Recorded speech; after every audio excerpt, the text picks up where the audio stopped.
Hey, I'm Sam, and I'm a manifestor in human design, and I run a 7-figure online business. And I just wanted to give some behind the scenes on how I am able to do that and how I run a business as a manifestor. Because when I first found out that I was a manifestor back in, I think it was 2013, which was like a different age in the land of human design, it was much, much less popular, much less well known, and there's just like nothing. There's nothing for the manifestors except the message that we were a dying breed and we should just like live out our final days in peace.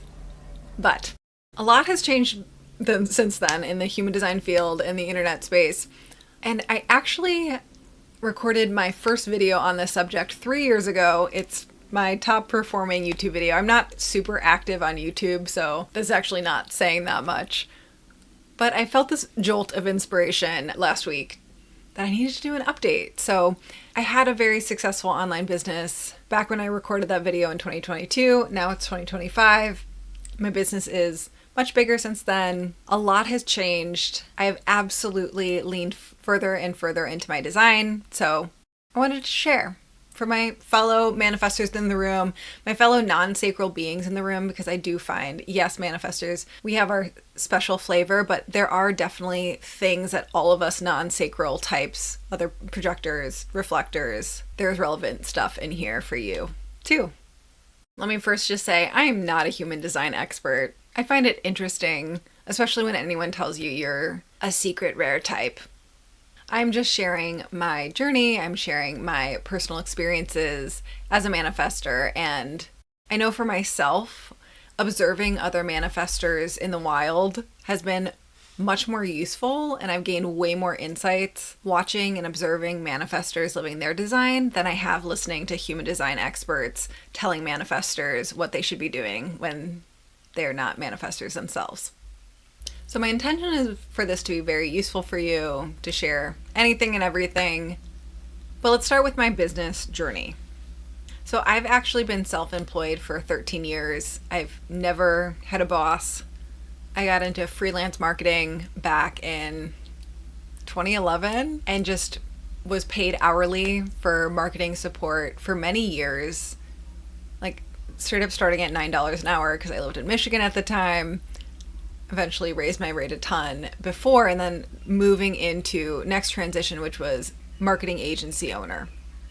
This was a big transition in my journey because it was going from trading dollars for hours, having an hourly rate, into package pricing and being paid for results. Now, this should have like your little manifestor antenna peaking because we are fast and effective and efficient. And our time is worth way more than other types, in my humble opinion. But it was interesting when I made this transition from hourly to package pricing, and I left one of my long-term clients because they didn't want to pay package pricing. They just wanted to pay me by the hour, and I transitioned out of that. They had to hire 4 people to replace me. 4 people. I was doing the work of 4 people for this part-time client. So first little bit of advice, if I'm giving advice here, is if you can get out of any sort of dollars for hours situation as a manifestor, I swear you will make so much more money. Your time, your energy is potent. Now, next big transition on my business journey was going from having one-on-one agency clients, so done for you services, doing services for clients, into coaching and training. Now, this was a big transition again as a manifestor, because I'm sure you already know you don't really like being told what to do. And working with clients, as much as I loved them, as much as I respected them and they respected me, there was still this element of feeling beholden to them. And then switching over to mainly coaching, training, doing masterminds, mentorship, that did feed the desire of more time freedom for sure. And it actually allowed me to start building up my thought leadership, building up an audience. But I also found myself going back and forth between having some done for you marketing clients and doing coaching and mentorship and flopping back and forth because with coaching, with group programs, you have to show up for live calls, which can be really fun for some people. But what I found is when I got to have more than a few calls a week, I felt super duper drained and resentful.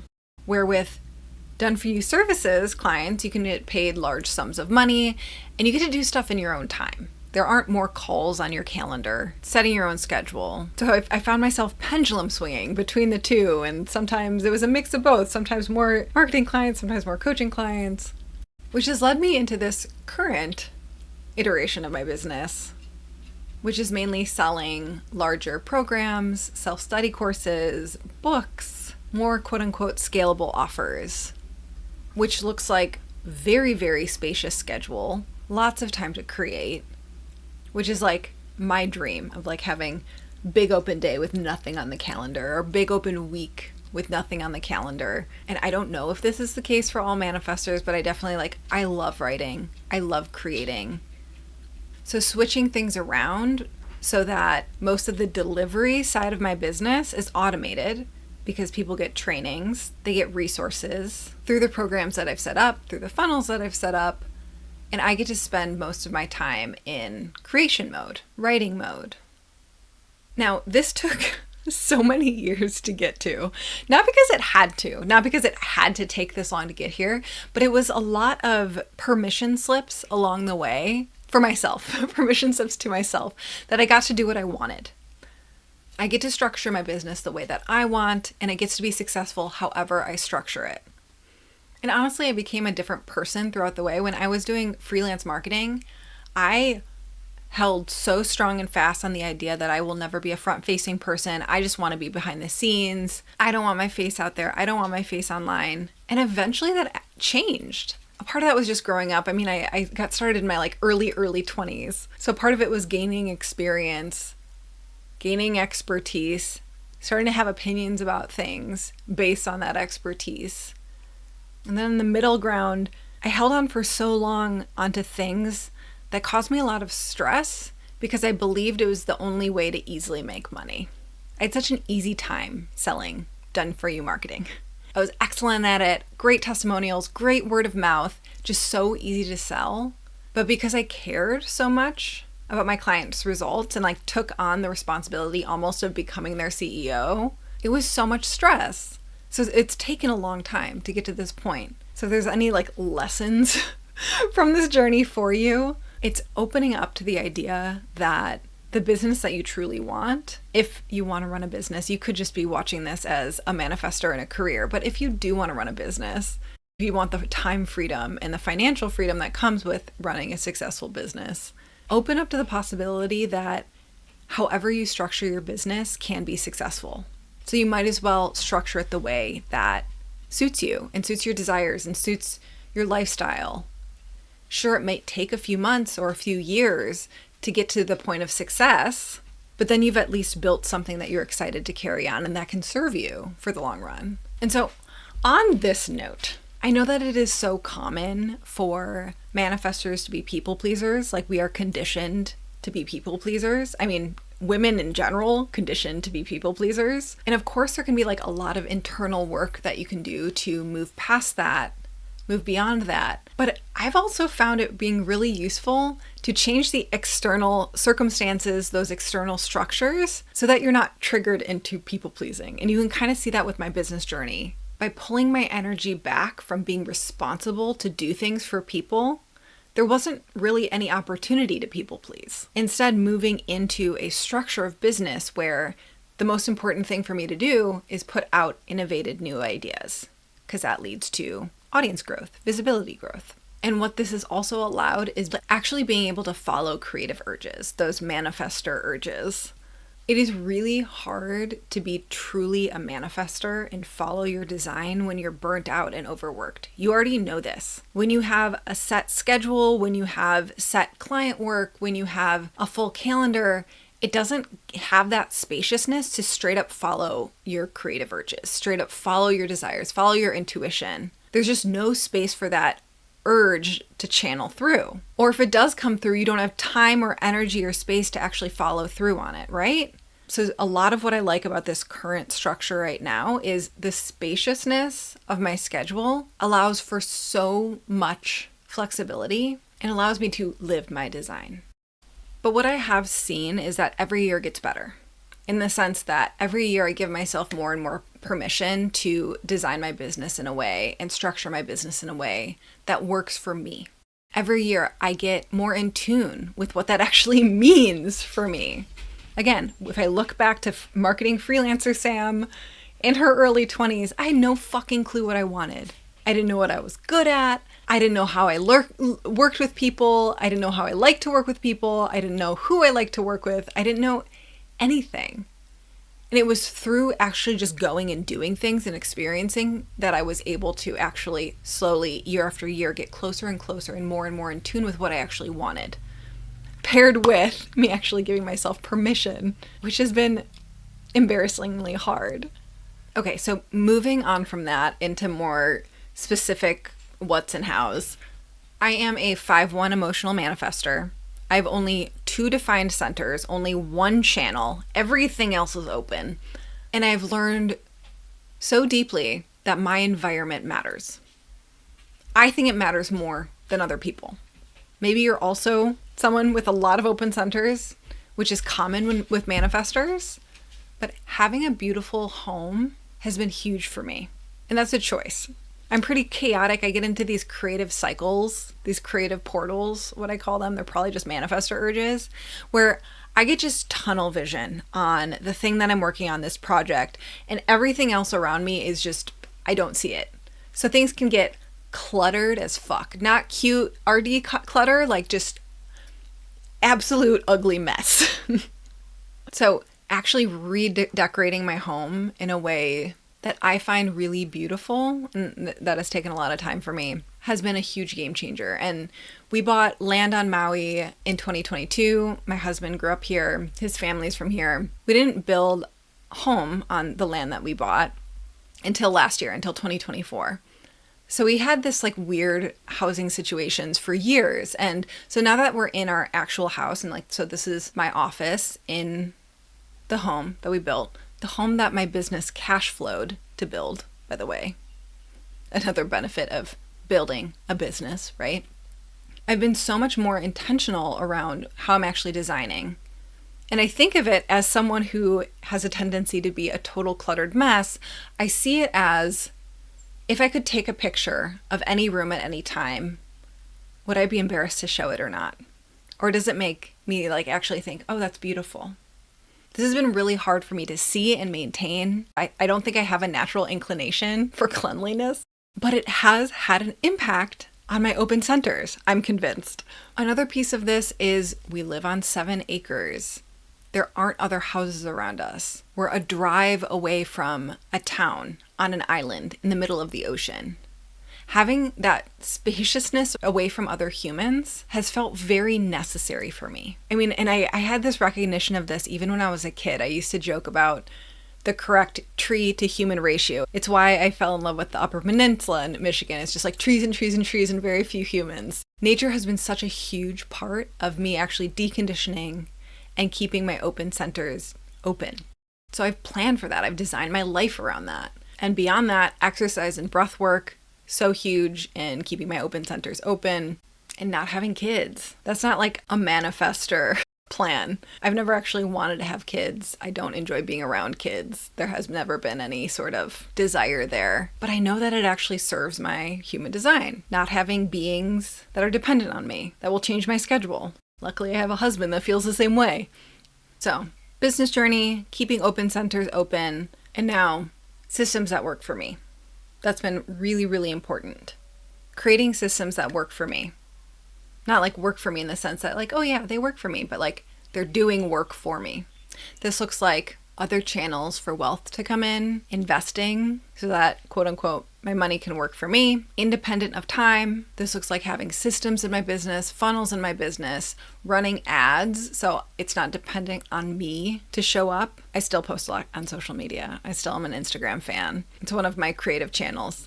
So again, I'm trying to make it so less and less is dependent on me. So me intentionally putting time into systems, infusing my energy into systems, or putting my money into investments that can make money without me, that has been strategic as a manifestor. And I think something that's really paired well with this again, as a manifestor, is quality of content.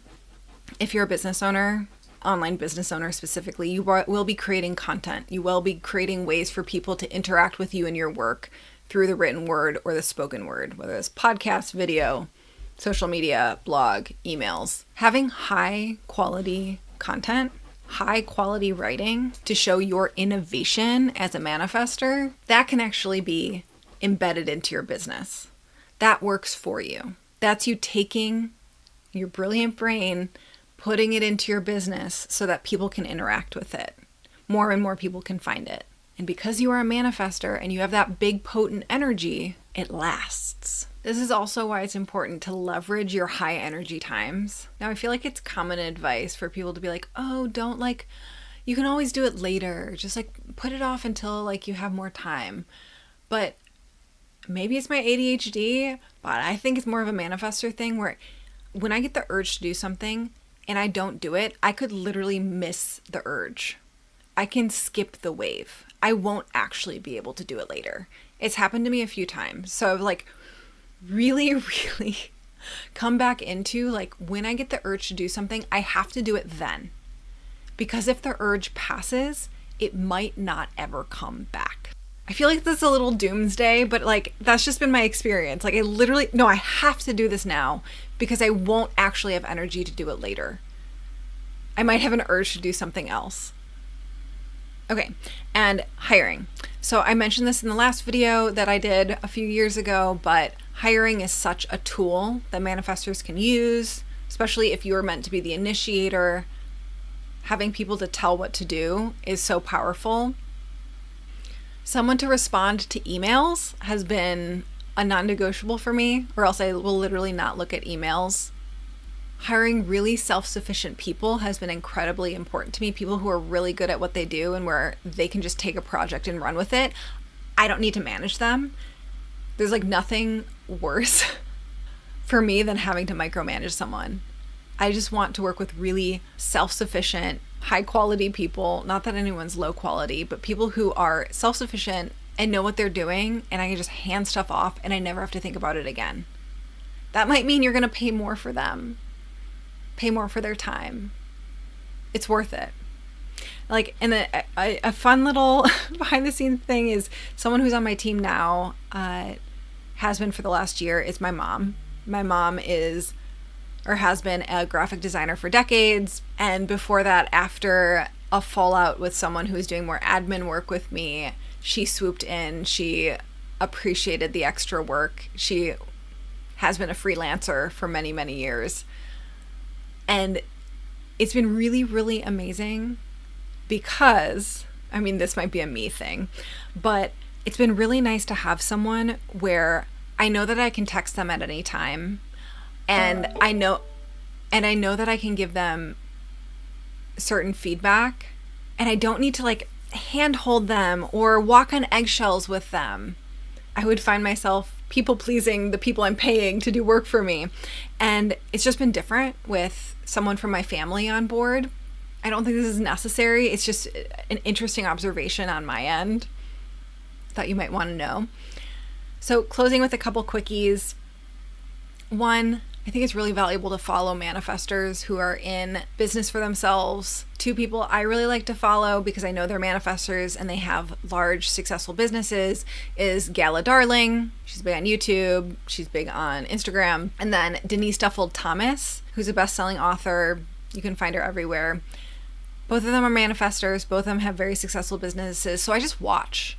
I just follow them and I observe what they're doing, and I learn so much just from that process. Feel free to follow me on Instagram. I'm at The Dirty Alchemy. Follow me on YouTube. I am planning on doing more YouTube videos now, especially with the idea that YouTube is an asset that can work for me, which is so appropriate and needed for manifestors. For my people who are just getting started, follow your passion. Literally just follow where your energy is. Just start following your energy. That passion, that energy will give you so much experience to be able to build a business over time, and also get into a writing habit, get into a sharing habit. You are meant to be an innovator. People want to hear what you have to say. So getting in the habit of that is the fastest way to grow a successful business, a successful online business, at least in my opinion. So I hope this was helpful. This was really, really fun for me. Please let me know in the comments if you love this kind of content, if you have any questions about this, if there's any specific videos you'd love me to make. Of course, please subscribe, like, share. It is so helpful for me to get to new people. And have a great week.